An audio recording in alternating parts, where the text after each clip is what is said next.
Houston, say again, please. Houston, we've had a problem. Hey there folks, welcome you all to yet another vlog of mine. It's a posh vlog this week, people. I've got the proper camera out, I've got the big microphone out, we're back in proper situ with all the gaming paraphernalia behind us and movie stuff. But you know what I mean? The proper place where we do it, people, not the cheap, easygoing Steve that sits out there with his phone and does cheap vlogs on the fly, people. Flagons up to you all. I'm going to have a sip of this before we get going. I would have said random vlog, but we do actually have a couple of things to talk about, which are quite exciting, people. And really, the main focus of this particular vlog is going to be Death Stranding, which is for those who don't know, Death Stranding is the new game from the man who brought us Metal Gear Solid for all those many years, Hideo Kojima. And it's Kojima Productions, isn't it? His team of people that used to work for those people that well, they used to work for Konami, who apparently if you were bad, you weren't allowed to design games for a day. You had to go and scrub the toilets with a toothbrush and stuff. So he eventually was like, yeah, I'm not going to do that anymore. I want to make games. So he went off and now he's making this game for PlayStation. So we have this PlayStation exclusive called Death Stranding coming from his Kojima Productions team.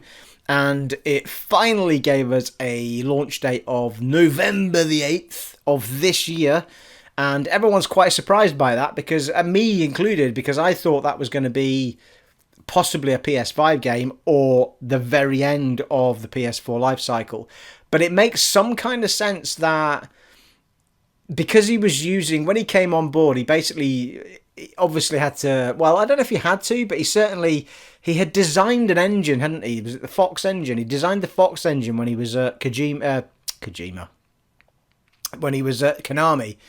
And I feel like maybe that Fox engine had to be left with Konami.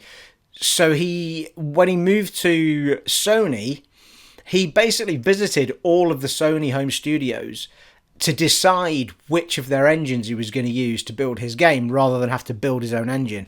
And in the end, he chose the Horizon Zero Dawn's engine to use for his game. So there is a little bit of a hint of that when you see the trailer. But anyway, because he went round and he used an engine that was already in place, that is kind of 2 years work in itself. Designing an engine it's the better part of a game. So if you've already got that, and all you have to do is bend it to your will, then, I suppose the development is cut down. And this news was from what, I think it's 3 E3s ago when they had that big announcement, or maybe not an E3, maybe it was one of the PlayStation events of their own. But that they kind of announced him coming down saying he was going to make this game for them, and it was all very, very vague at the time. But we got an 8-minute trailer, people. 8 minutes. And some more seconds after that. Can you believe it? And the funny part is that I don't think we're much the wiser as to what the hell we're doing. Well, we're a bit wiser as to what we might be doing in this game, but we're really not much wiser as to what the hell it's all about, because it's all freaky ass shit. But it looks great and it looks amazing, and it's got Metal Gear stamped all over it style wise. I mean, you can tell it's Kojima that made this game. So I thought what I would do in this particular instance is that normally what I do is I watch a trailer and then I kind of put the trailer behind me while I talk like this and try and remember the things that I've seen from a notepad. So this time, for the first time, I don't think I've ever done this before. This time, I have sat with a bit like a reaction video, but I'd already watched it a few times just to try and take in some of the stuff. So it's not a reaction video, but it's my opinions of what I'm seeing. But you're not going to see my face on camera. I'm just going to give you the footage. Now, by doing this, I am probably going to copyright the hell out of this video straight away, because I don't want to do it with the sound down on the trailer, because I don't talk non-stop. I do pause every now and then you're just going to have nothing audio-wise if I do that. So by the very nature of giving you the audio of the video and me talking over it, the music that's in it And even, I've noticed even now, the trailers for games also get copyrighted. So if I was just to put the... Because you've noticed in my vlogs, I've stopped putting the trailers behind me because they get copyrighted as well. Which is insane, because the games don't get copyrighted. So, I don't know. So, anyway, be damned, people. We do it for the love on this channel. So, I will, for the very first time, we're going to have me talking over me watching the trailer and giving you my opinions about what we are seeing. So let us go and take a look at that. Alright, let's make some sense out of this, people, if we can. Start with the freaky baby, why not? Mads Mikkelsen, win-win. BB, don't worry. It's okay. I'll always be with you.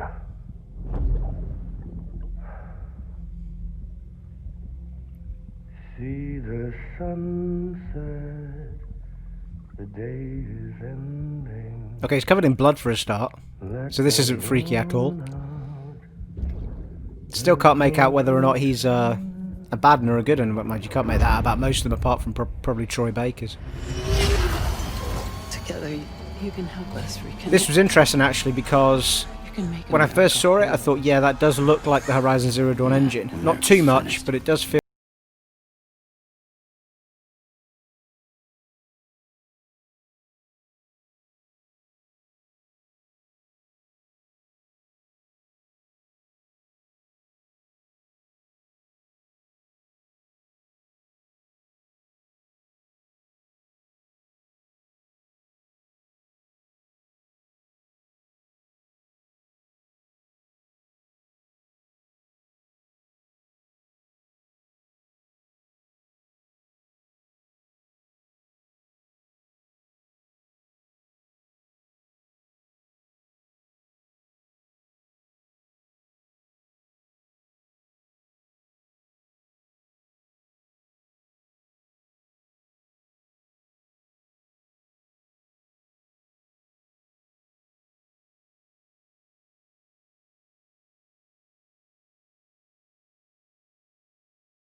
And we're seeing the ladder for going up. To safeguard the continued independence of Edgenut City. They want the UCA to leave him be. Who are these assholes again? The cutscenes are all very, very Metal Gear-like, aren't they? Bunch of terrorists who go around towns killing people and leaving craters. Right. Bloke with a skull mask. Nothing's off limits for them. Not even engineering void outs. Kind of trademark stuff, isn't it, from everywhere. Hideo Kojima. Plotting in the shadows. You expect nothing less than obscenely ridiculous cutscenes that look amazing. Here comes the sneaking through the grass. There's also a bit with a motorbike as well, I think, in this section. Yeah, I mean, this bit concerns me slightly so far as, oh dear, I've been caught, now I've just got to run away, or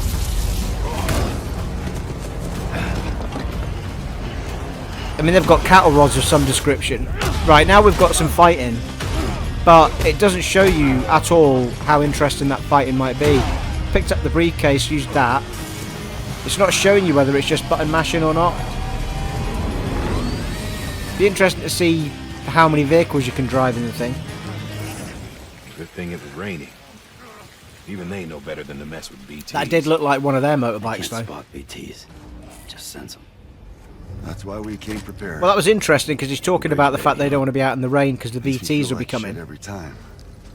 I think he said Not VTs. plugging into the other side.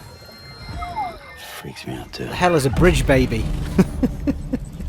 How does a baby connect you to the past? Which I'm assuming is what's happening.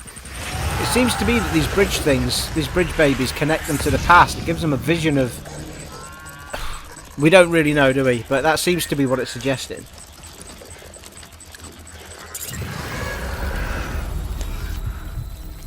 But is it just visions of the past, or is it actually taking them to the past? We don't know.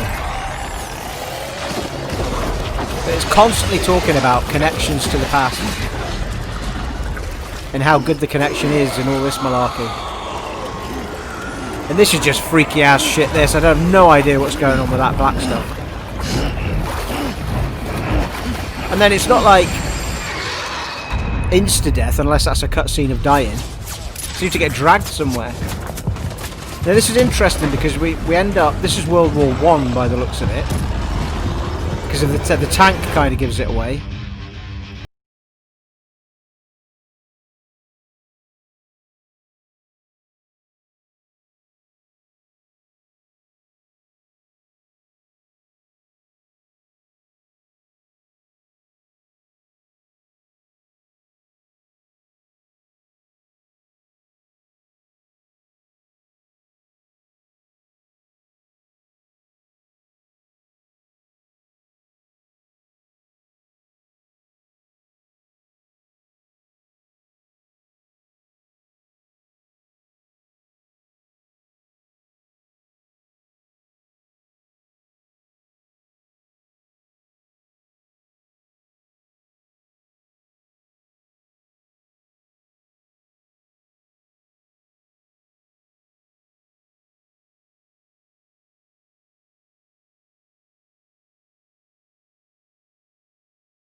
An awful lot, does it? Well, Sam, we doesn't want give a you lot to go away. west and finish what Emily started. Rebuilding America isn't gonna get rid of the BTs. As long as they're still around. Or is it the BTs? No escaping it. But at least we'll have hope. I mean, it gives us a lot, but you can't quite digest it all. You're not sure how it all connects, which is great in a way. Understand the truth of the Death Stranding. Oh, it's so hard to form connections when you can't shake. See, this is the bit I thought looked like Vietnam, but the kit they're wearing doesn't feel like Vietnam because of the night vision goggles. The other side. But then they could be from the future in Vietnam, couldn't they? The way that he lights up the ground here suggests that whatever he's doing with the fire isn't affecting them. That's Troy Baker, I think, by the looks of it. It's the first game, I think, where they've got Troy Baker looking like himself. There's another scene with him where he looks a lot more like him. Might be right at the end. And then the red eye. That's a bit Killzone, that, isn't it, those red eyes? Yeah, so the flames aren't affecting them, are they? Covering the world in cable didn't bring an end to war and suffering. November 8th, people! 2019, this Don't year! act surprised when it all What? comes apart if you try to do it again. Humans aren't made for living alone. Lindsay Wagner They're again? supposed to come together to help one another. And if we as a people can't do that, if we can't... Yeah, I mean, he's reconnect, sinking into the black stuff again, isn't he? I mean, I'm wondering if the black stuff is them getting sucked back into somewhere they don't want to be, rather than actually dying. I'll show you the real thing soon. I promise. And that Mads Mikkelsen there looks a little bit less mental than the one we saw before, so you wonder if he goes on a journey, deep dive into madness.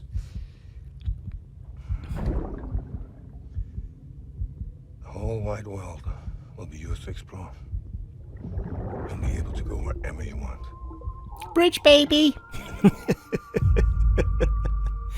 There you go. We're none the wiser, people, but it gave us a lot to sink our teeth into. It does look incredible, though. For the players. So there you are, and there was a lot to take in there.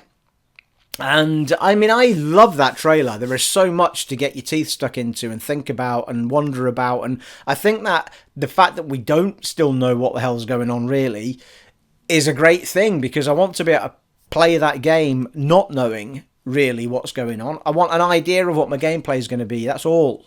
I want to know that I did see some shooting in the game, but it was kind of flashback shooting, so it was like, I talked about it in the talk over there, that, you know, we're clearly jumping back in time, but how that works, I'm not sure, because Sometimes you're seeing ghost images that vanish, they kind of turn to dust. Other times you're shooting them. Other times, I don't know what's going on.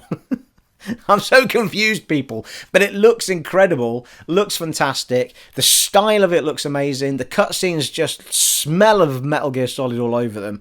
It's got Kojima stamped all over it, and that is basically what we wanted. And this is what the man does, though. He brings us stuff that no one else is ever going to bring you. Like, there's going to be nothing but, like, what the hell in this game? You know what I mean? It's going to, like, your brain's going to go all over the shop, and that's fantastic. And that's what we want from games. We don't want generic go around the map, pick up every backpack in the place, and then finish the story, because it's only fun for as many hours as you can stand it. And this is the sort of stuff that kind of gets your brain going when you're playing a game, and that's the sort of stuff I think we need more of. And Kojima Metal Gear became so brilliant because of the way he did it. It wasn't because Metal Gear was a particularly original. I mean, Snake wasn't an original character. He was stolen from all over the place, really, you know, allegedly. But you know what I mean? Like, we've had a Snake Plissken with an eye patch and it wasn't like Snake hadn't been done. It was the way he incorporated Snake and put that whole world around that character and all the different versions of that character. I mean, I still don't understand all of that. just like what's going on. And it was the way it played. It was the unique way that he did stealth gaming and action. And, you know, I mean, he's the master of the stealth genre, really. I mean, the Metal Gear, I mean, I still haven't, here's a surprise, people, I still haven't finished. I could say this about every game bar 10. I still haven't finished Metal Gear Solid Phantom Menace. No, not Phantom Menace. Whatever the heck it was called. There was two of them at the same time. But anyway, I finished the short one, but I haven't finished the biggie that came out. It definitely wasn't Phantom Menace. Phantom Pain?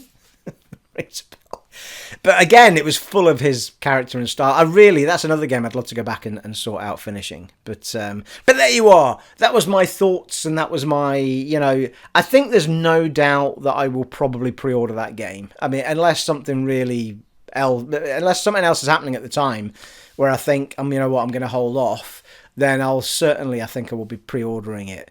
I'm like that with most of the exclusives, to be fair. So, yeah, I'm really looking forward to that. If we've had any hint or whisper of PS5s, by that point, I may hold off. Because it's not a game I'm going to be playing on. I might do a few episodes on the channel to show you guys what it's like. But again, predominantly this is an RPG channel. People want to see me doing RPG stuff. So I don't see me doing an awful lot of Death Stranding on the channel. So generally speaking, my big pre-order moments are if it's something I want to push out on the channel as quickly as I can. And that is nearly always an RPG. So, yeah, so there you are. But I think it will be something that I pre-order. Talking of pre-orders, people, I'm moving swiftly on from Death Stranding. Oh, actually, wait, no, before we do. The one thing that I haven't mentioned in that play or that footage, because it didn't really show us anything of it, is that the game is apparently very connected to the online system. So there is something about that game is very online. Like, so I still don't know how, why, or what. From looking at that, I don't know whether you have to be connected online. I don't know whether the game, I don't think it's a case of you have to play with other people. I think it's a case of almost like Dragon's Dogma. Where they had that thing where you went to the portal and you could pick other people's players and stuff like that. I'm not saying you'll pick players. I'm just saying it'll be like that, where it's in there somewhere that everything that everyone's doing connects. And I think that's why it's called Death Stranding. There is a massive online element to that game, and we still don't know how that all works. So it's going to be very interesting to see how that pans out, because my online experiences at the moment aren't great, and I'm not an online player really, and I'm, growing a bit tired of it. So it'd be nice to see something original come out of online connectivity. And for me, actually, even Dark Souls and stuff did it, didn't they? To a degree where it wasn't invasive. It was just, it made it made online a bit different, if you will. So yeah, so it'd be really interesting to see that. Let's go back. Sorry, rewind.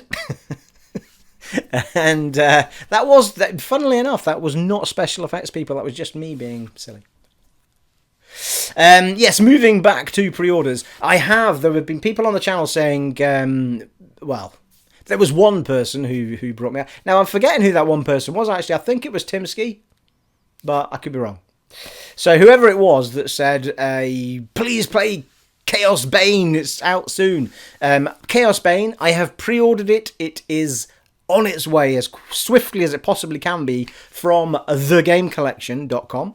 And thegamecollection.com is there was one other place that was £1 cheaper, but if you go to shop 2, it's still like 50 quid, £48 or something. But if you go to the Game Collection, it's a really reliable company. I've used them for a very long time. No, I'm not getting paid to say that. Then you can get it for £38.95 or something like that. So like the price of games as they should be, in my opinion, and as they used to be. So if you are interested in Chaosbane, and if you don't know what it is basically another Path of Exile, Diablo style type game, obviously with its own spin and its own universe. And I was holding off just to see what the reviewers were saying, and I saw that IGN had given it an 8.7 today. Now that is a massive score for a game that I thought, might struggle to get 7. Just from, not because I know anything about it, just because I thought, well, it's not shaking the world by storm, so why would it be an amazing game? Or, I just didn't think it was going to be a massive score. But 8.7, you're only talking 1.3 away from perfect. So that put the nail in it today, and I ordered it literally just before recording this so that I could say to you all, I've pre-ordered it. And it's released on Tuesday. I suspect that my copy will arrive on Tuesday, and I have a day job, people. So I will be recording on Tuesday night with the intention of trying to post at least one episode up on that Tuesday night. The way that it works, I've told you all this before, but if I record an hour, it takes an hour to then add my intro outro on, because I've got to render the whole thing together, and then posting it up takes another hour, and then there's maybe half hour to get it properly processed on YouTube so that you get the full. What happens on YouTube is you post it up and it'll be almost immediately available, but like in 320p or something. And then it takes it maybe another half an hour to get every available version all the way up to your 1080p version. So, yeah. So I'm hoping that I will at least get one of them posted up and published on the Tuesday night. And then I'll do as much as I can through that week so you can see it for anyone who's interested in purchasing it and joining in with the fun. It does look good, though. I mean, it is very good. It's still, you're still talking about dwarf, elf, warrior, sword guy, bow guy, axe guy, whatever. Don't know what the fourth one is now. I've gone rambling on about it, but there you are. Someone, I'm sure, will tell me in the comments below. And it's the same, you go one character and you play your way through the game, developing that character, building it up, and blah. I haven't seen anything really to do with the skill trees or any of that malarkey yet. But at an 8.7 and at that type of game that I'm enjoying at the moment, then absolutely I'm happy to pay out the £40 or £38 something. Well, actually, I got it for £36 something because I had some points at the Game Collection, so there you are. So there you are. That will be on its way, and I will bring you it as swiftly as I possibly can on Tuesday. There's always an outside chance by a Royal Mail that I may get it on the Monday. But I haven't had that happen from the Game Collection for ages. It has happened on the day. The only place that seems to still happen early is Shop 2, but I'm not willing to pay out an extra £10 just to have it arrive a day early, It's just not worth it. So yeah, so there you are. So that's obviously going to be added to the things that I have been playing. Well, this week's been quiet. I haven't recorded anything this week. Everything you saw up until Monday was recorded last week, and I decided to have a bit of a quiet week recording wise this week. In fact, I haven't gamed at all. Just binge watched a bit of telly, relaxed, went swimming, and as I do, sometimes I just need to step back, take a little bit of a break, a few days off, and then I'll get back into it. At the moment, we are Diablo, Kingdoms of Amalur, which I haven't recorded for about a week now, Path of Exile, and there was a fourth one, people would say. Oh, yeah, the Game of Thrones game. All of which I still intend to do more of. The one that's becoming tricky is probably Path of Exile, because Craigie Boy was telling me that another season has now begun where things have become defunct somewhat. So I don't know what to do with Path of Exile. I can't play the damn thing. I can't start again. Like, nobody wants to see me play that game from the beginning again. So I don't know whether to carry on with the Templar on and off just to see through the levels. The only thing the season seems to bring you is the new Kavas or the new caravans you used to have to fight, or, you know, it's just something that's interjected. The actual levels are all the same. So I think what I'm going to do is, if I do any more, I'm just going to carry on off season with the character I've got, if it'll allow me to, because I'm not starting that game again, people. I've started it, you know, 5 times or something now, and I don't have it in me to be starting from scratch. It's a lot of hours to get back to where we are. And bearing in mind that I've kept 3 characters in line, so I've got 2 other characters outside the Templar that are close enough to keep up with the Templar if I want to change over to another style. Because we started as the Ranger, and then at the very point where I finished the Ranger, I carried on that same playthrough as the Templar, so I kept the Templar going at the same rate off camera. So I might bounce back to the Ranger later on, you know, so it was to keep it interesting. That said, the viewing figures have gone down on it quite a lot, and we want to see Diablo through. I've only got the Reaper of Souls to finish that bit. It's like 1 act. So that'll get finished off definitely. And Kingdom of Amalur I might just start spinging into the story of that. But again, there's loads more I could do in that. And it's easy to sit down and play, to be fair. But it's becoming a little bit, which was a problem with the game I had, really. It started to become very repetitive, doing all the side stuff. So I think I might just battle into the story and try and get that finished as well at some point. And I do want to see through the story of the Game of Thrones game, because I didn't finish it back on the PS3. So it'd be nice to see that story through. I'm still at a point in it where I was at that point of the story. I don't remember that much about it, but I'll know when I get to a point where it's fresh to me. But, well, in fact, we'll see trophies pop up, presumably, at some point. There was a bit in it, I think at the beginning of the Let's Play, I said that I couldn't have played it as I thought I did on the PS3 for whatever reason, because I think the trophies were popping up. But it turned out, because I hadn't realised the PS3 hadn't signed in online, and it was using a local account. So when I figured that out, the trophies stopped popping up, because it realised it was me and I'd played it before, so there you are. So that's it, people. That's it. I will continue to do what's going on the channel just now. Let me know in the comments below what you think I should do with Path of Exile. If you just want me to, I still want to carry on with the game, because I'm really enjoying it, and I want to see the damn thing through to at least where the end game stuff starts. So I think to do what I've done with Diablo and not worry about seasons and just see it through is probably the best idea for the channel. I don't think the seasonal stuff is that much interest to people who are watching what I'm doing. They just want to see the game progress. So if that being the case, I'm more than happy to carry on doing it, and I will continue with the others. I'll try and get a lot of recording in this week, because I had a bit of a rest week this week. And obviously Chaosbane will arrive Tuesday. Now, usually when a new game arrives, you know what happens, people. Everything else kind of goes out the window for about a week, because I want to get as much of that in as I can, and then everything kind of balances. The universe balances itself out again. But we'll see how we get on, people. You know, it's not a race, is it? You know, in the end. But it's only a race when you get a new game, because it's like, well, with Game of Thrones, it's not a new game. It was me jumping back, but because it was Game of Thrones' big finale on the TV, I thought, well, I want to do that this week. It might be of interest to people. With a new game, you know, you want to be in the early doors of getting the videos posted up to your channel, because you'll be one of the first that then is found on a search and stuff like that. But once everything settles down, it's 6 and a half a dozen. Like, people, you know, the viewing figures fade, and that's life, you know. So I only kind of rattle into them that heavily if I just want to make sure I get as many videos up as I can that'll pop up on searches and things like that. So there you are. That is it, people. That's all I had to talk about, I think. I don't think I had anything else. It was really, as I say, all about the Death Stranding walkthrough, we'll call it, will we? The Death Stranding trailer talkthrough from, what was my name again? It's not the real Steve G. Joystick Steve, there you are. God, my brain flashed back then. Like, yes.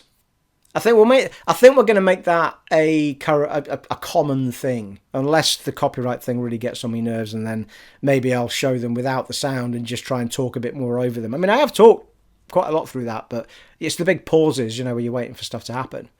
But I think that kind of works a bit better than me just remembering bits while it's playing in the background. I don't know. Let me know in the comments below if you like me talking over the trailers like that to give my opinion rather than trying to remember bits and it not being in sync on what's going behind me and all that sort of stuff, you can let me know, people. But I thought it worked quite well. The way that when I watched it back, I thought actually that worked quite well. I was unsure when I did it. So there you are. It has been... Well, actually, before we do that, flaggins up once again to you all. Flaggins up Friday. You know I'd buy you one if I could, people. Every single one of you knows. If I was at the bar and you were all there, I'd be buying you a drink. You know that. I don't even have to say it anymore. It has been an honour and a privilege serving for you once again in this vlog of mine, and I shall see you next time, folks. Take it easy. Bye.